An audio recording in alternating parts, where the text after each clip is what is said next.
Hello everyone! Welcome to On a Budget, Off-Grid, Expat Life in Barcelona. I am truly happy to have you join me on this another adventure. And I want you to know that your presence means so much to me. Inflation is a word that sounds distant, but it shows up in very ordinary places. Farms need fuel to run machines. Factories need electricity to keep food cold. Trucks need diesel to move apples, rice, bread. When energy becomes more expensive, food quietly follows. Workers too need to live. As wages rise deservedly, those costs ripple forward. Fertilizer, animal feed, packaging, none of it stays still. And eventually, all those small increases arrive together, right at the checkout.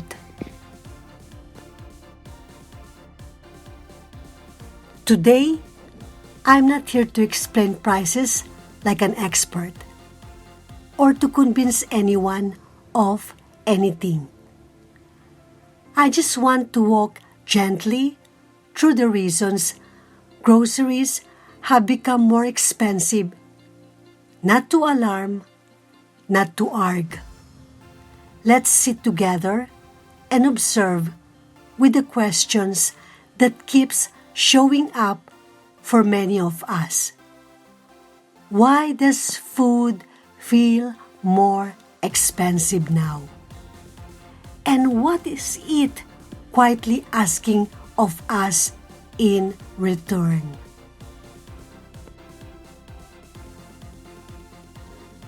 I didn't notice it all at once. There wasn't a single moment that felt dramatic. It was quieter than that. But now, I observe it the same way as many of us do. Not through headlines or reports, but standing quietly in a grocery aisle. A pause in front of the shelf, a second look at the price, a small question I didn't say it loud. Did this always cost this much? I was holding the same things I always do. Bread, vegetables, something simple for dinner. But my hands felt fuller than they should have. Not overweight with food, heavier with awareness. The same basket, fewer items, a higher total. Food feels heavier now, not just in price, but in meaning.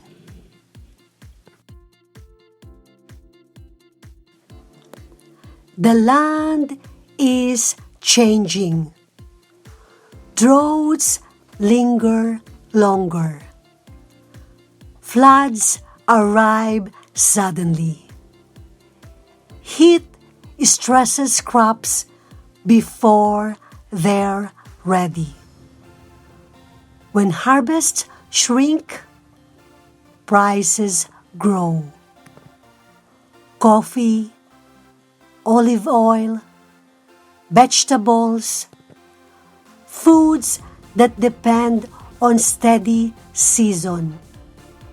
Now, feel the uncertainty first. Nature still provides, but she has more care, more patience, and sometimes more cost.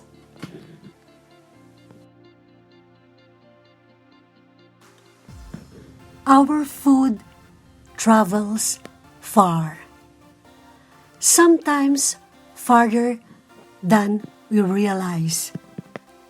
A disruption at a port, a delay on a railway, a conflict thousands of miles away. The pandemic didn't just interrupt shipping. It reminded us how interconnected our meals are.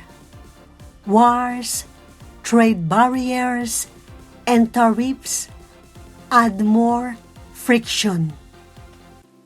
Every delay costs money.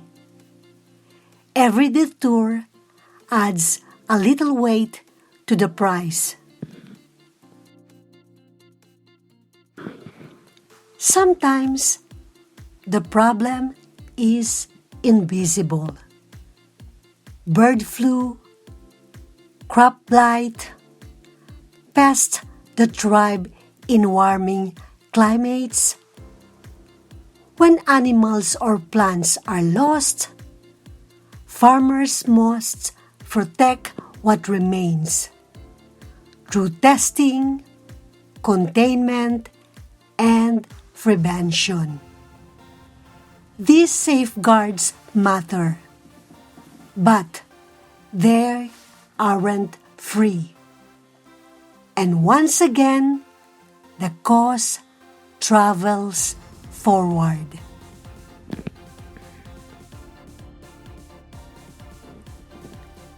There are more of us now, more people reaching for better nutrition, more families adding meat, dairy, variety to their meals. This is progress, but it also stretches supply.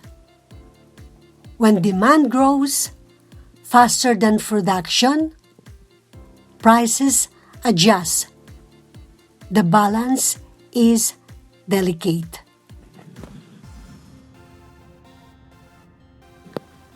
Sometimes the change isn't obvious. A smaller package, the same price. Shrinkflation. Large corporations and supermarkets hold power in how food is priced, portioned, and promoted.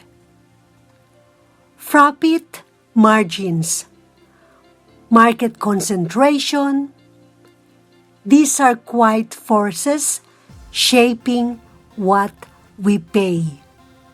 You feel it when the bag feels lighter than it used to. Food doesn't exist outside policy. Tax changes, regulations, services that have been added or removed.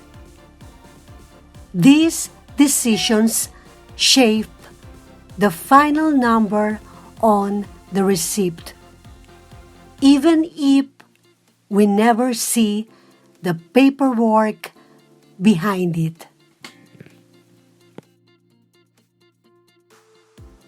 When I think about rising food prices, I don't really think about numbers anymore. Groceries are more expensive, not because one failure, but many overlapping pressures. Higher costs, a changing climate, fragile systems, human demand. Even when inflation slows, food prices often linger because food is real. It's physical.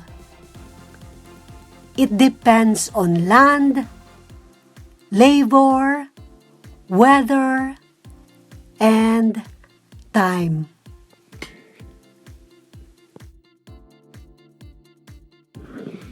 So, when notice the price, it isn't just economics. It's a story of how the world is changing. And perhaps an invitation to move more gently within it. Let's think about farmers waking before the sun, about land trying to rest but being asked to give more, about families standing in the same aisle I stood in, doing quiet math in their heads. Food has always been a relationship. And maybe these higher prices aren't just something to get through, but something to evaluate. A reminder that what feeds us is fragile, that nothing arrives easy, that care has a cost.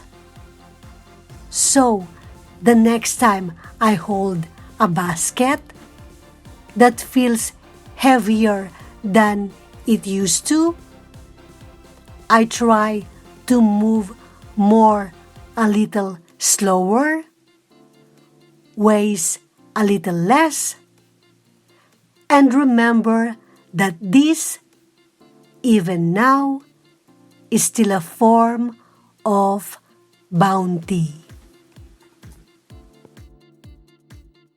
Remember, self-care is important. So, embrace the little joys in life. Take care of yourself and always find a reason to smile. Your happiness can brighten your day and lift those around you.